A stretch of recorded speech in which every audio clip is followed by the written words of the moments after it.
آپ کو معلوم ہے کہ ماہ ربیع الاول کا آغاز ہو چکا ہے،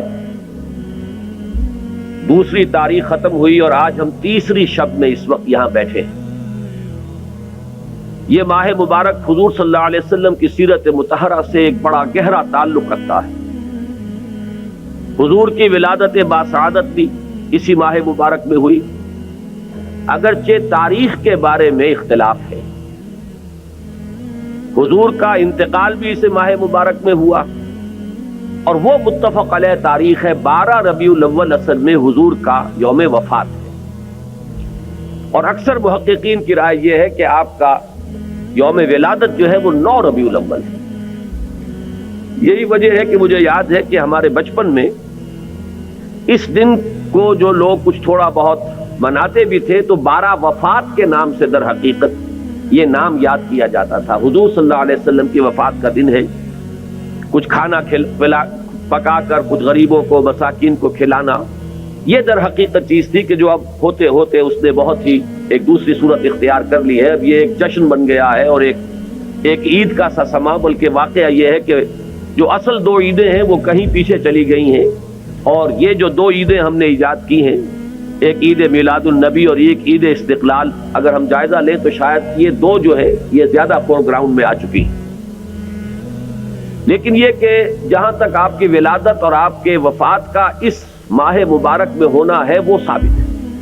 مزید برآں حضور کا ورود مدینہ منورہ میں بھی ماہ ربیع الاول میں ہوا ہے۔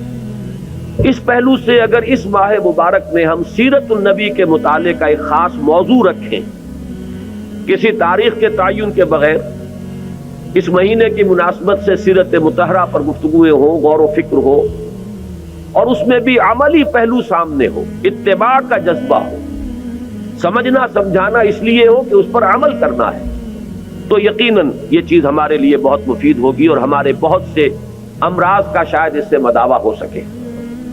یاخذون بسنتہ ویقتدون بامرہ ثم انہا تخلف من بعدہم خلوف۔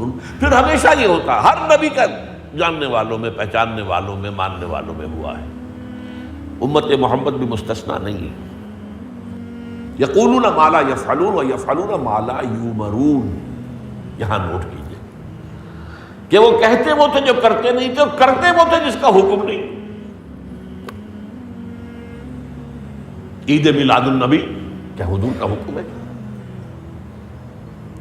کیا اس کا کوئی ثبوت صحابہ سے ہے؟ کیا ہم صحابہ کے مقابلے میں حضور سے زیادہ محبت کرتے ہیں؟ لیکن تھا کہ معاملہ ما لا یؤمرون، جس چیز کا حکم ہوا نہیں اس پر عمل ہو رہا۔ یہ ہے در حقیقت رسم پرستی، اور رسم کے اندر پھر اضافہ ہوتے چلا جاتا، اس پر ردے پر چڑھتے چلے جانا جو ہے، یہ دوسرا سبب ہے۔ اور اس کا ایک نتیجہ جو نکلتا ہے وہ اسی پر بات ختم کروں گا، اگرچہ ایک اور حدیث جو ہے اس موضوع پر بہت اہم ہے۔ نتیجہ کیا نکلتا ہے؟ جہاں بدعت آئے گی سنت رخصت ہو جائے گی۔ اب نماز جنازہ کی وہ اہمیت نہیں ہوگی، نہ نماز جنازہ یاد کرنی ہے، نہ دعا یاد کرنی ہے، کچھ پتہ نہیں، جا کے کھڑے ہو گئے ہیں، وضو بھی ہے کہ نہیں ہے، لیکن قرآن خوانی میں تو جانا ہی جانا۔ یہ کیوں ہوتا ہے؟ ورنہ یہ کہ نماز کی اہمیت ہوتی، نماز جنازہ کی، آپ اگرچہ عربی نہیں آتی لیکن ترجمہ تو اس دعا کا یاد کر لینا کوئی مشکل کام نہیں ہے، تاکہ کھڑے ہوں دل سے دعا مانگے۔ تو جہاں